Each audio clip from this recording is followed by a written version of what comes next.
আপনি কি কল্পনা করতে পারেন আপনার পাশে বসা মানুষটি হয়তো এমন এক দেশ থেকে এসেছেন যা এই পৃথিবীর মানচিত্রে নেই। যদি তিনি একটি অস্তিত্বহীন দেশের পাসপোর্ট নিয়ে বিশ্বের অন্যতম ব্যস্ত বিমানবন্দরে নামেন, তবে তাকে আপনি কি বলবেন? সম্প্রতি এমন একটি ভয়ঙ্কর এবং অদ্ভুত ভিডিও সামাজিক যোগাযোগ মাধ্যমে ভাইরাল হয়েছে। রহস্যময়ী এক নারী এসে নামেন মার্কিন যুক্তরাষ্ট্রের জন কে এফ কেনেডি আন্তর্জাতিক বিমানবন্দরে। তার হাতে একটি পাসপোর্ট যা এক অস্তিত্বহীন অজানা দেশ টরেঞ্জোর। কিন্তু প্রশ্ন হলো, সত্যি কিংবা নেপথ্যে কি? টোকিও থেকে আসা এই নারীর ভিডিওটি প্রথমে টিকটকে এবং পরে এক্সে পোস্ট করার পর ব্যাপকভাবে প্রচারিত হয়। ভিডিওতে দাবি করা হয় তিনি কেবল অস্তিত্বহীন দেশ টরেঞ্জো থেকেই আসেননি, বরং তার পাসপোর্টে যেসব দেশে ভ্রমণের সিল রয়েছে সেগুলোর একটি দেশও পৃথিবীতে নেই। স্বাভাবিকভাবেই প্রশ্ন ওঠে, এই রহস্যময়ী নারী কে? কিভাবে এমন একটি অজানা দেশের পাসপোর্ট নিয়ে তিনি বিশ্বের একাধিক দেশ ভ্রমণ করলেন? এই সমস্ত প্রশ্নই ভিডিওটিকে দ্রুত ভাইরাল করে তোলে এবং জন্ম দেয় নানা জল্পনা কল্পনার।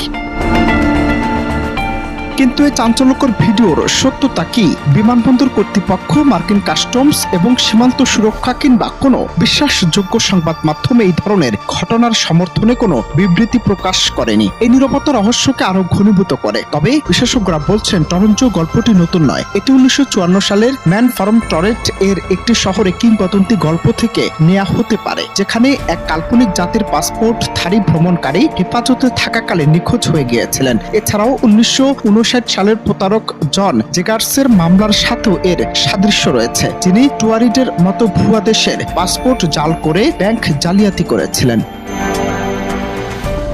অবশেষে সমস্ত জল্পনা কল্পনার অবসান ঘটিয়ে সংবাদ মাধ্যম এনডিটিভি জানিয়েছে, ভাইরাল হওয়া এই ভিডিওটি একটি সম্পূর্ণ কাল্পনিক দৃশ্য।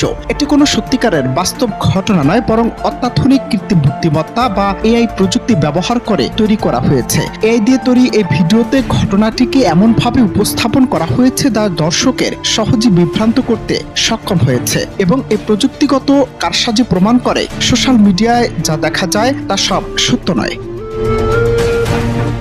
টরেঞ্জো পাসপোর্টের এই রহস্যময় গল্প আমাদের দুটি গুরুত্বপূর্ণ বিষয়ে সতর্ক করে। প্রথমত, মিথ্যা ও কাল্পনিক তথ্য দিয়ে কিভাবে খুব সহজেই জনমনে বিভ্রান্তি ছড়ানো যায়, আর দ্বিতীয়ত, বর্তমান যুগে এই প্রযুক্তির অপব্যবহার করে কিভাবে ভুয়া খবর তৈরি করা হয়। তাই কোনো তথ্য ভাইরাল হলে সেটি বিশ্বাস না করে তার সত্যতা যাচাই করা আজকের সময়ে অত্যন্ত জরুরি।